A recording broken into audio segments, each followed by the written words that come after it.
I don't know about y'all, but high school can be very stressful. I mean, it don't matter whether you're Duke Dennis pulling all the baddies or Vanessa, who is always the first one to turn in her homework with straight A's. But everyone has some type of beef with that school. Funny enough, one of the main problems with high school was going to it. Have you guys ever heard stories about your parents taking days and years just to get to their school? I'm talking about they had to walk from Detroit to Chicago, all the way down to St. Louis just to get to their school. And looking back at it, they weren't lying. I mean, if you didn't live right next to the high school, you were definitely a sitting duck. I'm talking about even your boy himself had to walk at least 1.5 miles just to get to his school. I'm talking about I'm moving devious like Speedy Gonzalez. Even the Roadrunner had nothing on me when going from point A to point B, because them tardies were no joke. They treated you like a criminal from Alcatraz when you had a tardy. You get one of them peak slips, your life is done for. And for what? To learn curriculum that wasn't gonna matter in the future? The school system had kids in a chokehold for 4 years when it came down to this. And I could totally understand why a lot of people would struggle. And we already know the morning roll call that we had to attend at 6:30 in the morning when school started at 8:30, because you already know if you wake up 7 and up, you're just asking to be late. And for some odd reason, you never also get to eat breakfast. Every time you wake up 2 hours early, you never get a chance to eat anything. Not even eggs, bacon, or even toast. Instead, your boy had a trump card, and that was definitely eating one of the greatest struggle meals of all time: strawberry Pop-Tarts. Now, a lot of people may not consider strawberry Pop-Tarts a struggle meal, but trust and believe,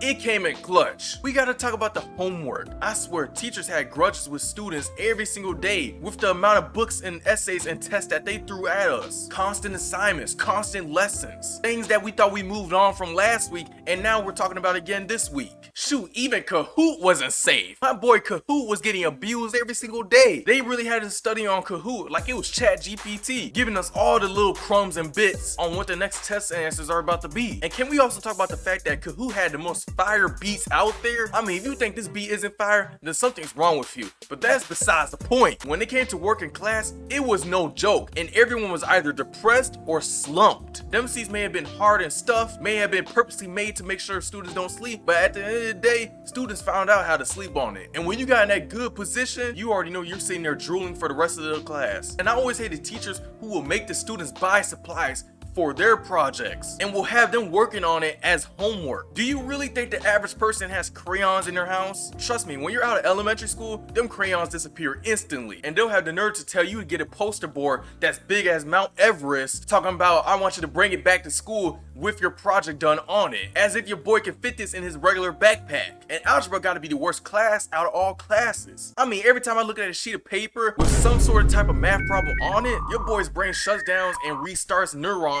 like that episode from SpongeBob with his brain catching on fire. Don't even know how to process what I'm even looking at. I'd rather read hieroglyphics than read math problems talking about y equals mx plus b. To this very day, I still haven't used y equals mx plus b. Shocker, isn't it? It's as if the school system automatically sets up everyone to fail, and they wonder why students dislike school. Like, what is this? And what is that? I don't even know what I'm even reading anymore. If y'all don't miss me with that, even Mojo Jojo couldn't read this stuff. The greatest supervillains couldn't even handle these new math problems out there today. I mean, some teachers really thought we were all mathematicians when we came in that class, as if we weren't forced to take it. Trust and believe, if everyone had a choice, ain't no one in that class. And geometry isn't safe either. Had us learning shapes and sizes again like we were in elementary school. And the point deductions were no joke also. I'm talking about if you missed just one piece of homework that didn't matter at all, your grade is already dropping from an A to a C. I mean, extra credit points ain't saving you, so you were forced to be Jimmy Neutron out here trying to find out when's the next atomic bomb about to drop at your doorstep, really out here struggling to make sure you turn in this late homework. And your whole body is sweating, you feel like you have a workout going on, your fingers are moving left to right swiftly. Whatever happened to addition, subtraction, division, multiplication? Now you have fractions, parentheses, square roots. I'm talking about things you would have never expected to learn from going to middle school to freshman year. And trust me, that transition from math to algebra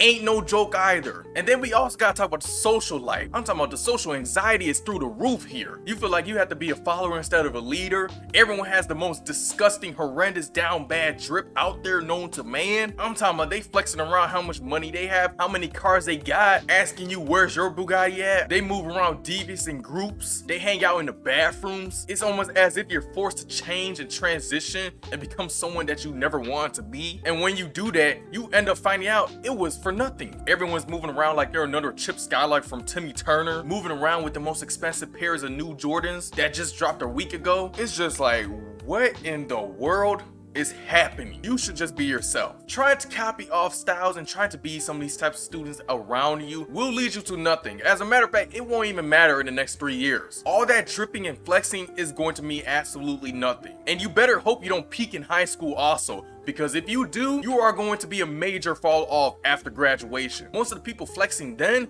are definitely not flexing now. And you need to make sure your social status bar is always low. And even your friends can fall off also. And by the time you are out, you only have 2 with you. And most of the time it isn't their fault and they just moved on. But other times they ain't have your back at all. Who remembers watching High School Musical and seeing how fun high school would have been? Instead of your normal High School Musical, you have TikTok that is roaming around the streets spreading like a disease, taking over everyone's minds. I'm talking about all the popular girls are on it with at least over 10,000 followers, and will go ahead and interrupt the whole class with her new trend. Also, the beginning of the internet phase with some of these types of people. I mean, the internet is their livelihood. These popular girls will also surround themselves with people who just act like them. I mean, if you don't look like them, smell like them, act like them, there's no point of even making eye contact or even talking to them. Even the athletes be on this type of timing, really be thinking they're all this and all that, really move around saying they're in varsity or D1 and be trying to act like they're superior than the average person there. And to be honest, there is a hierarchy when it comes to school. We can't all act like that isn't true. And not being someone in the middle of the hierarchy means everyone under is completely psycho and insane. Funny enough, the menace is at the top of the hierarchy, even though you would think it's the complete opposite. But trust me, these guys ain't no one to be messed with. And with that status alone, they definitely make #1 on this list. Some kids flying around doing different types of anime moves, different types of genjutsus, sword skills. Your boy had this popcorn in 3 glasses ready. You already know it's serious when someone is throwing hands and they say meek meek. That's someone not to play with right there. They definitely have Hijime no Ippo in their playlist. Some students that should have got packed up was the kids that vaped in the school bathrooms. Now y'all had no right to be in there hoofing up the whole place. And every time you open the door and walk in there, you're smelling all different types of fruit juices. And for some odd reason, when you finally get through the cloud of dust, everyone is just staring at you like you're the odd one out. They live their life in that bathroom. I mean, that bathroom is their home, even though it smells like straight sewage in there. With that being said, these are the problems with high school. And obviously your boy couldn't get through everything, but he felt like talking about some of these issues and some of these problems that we all had. ItzJoshNv signing off.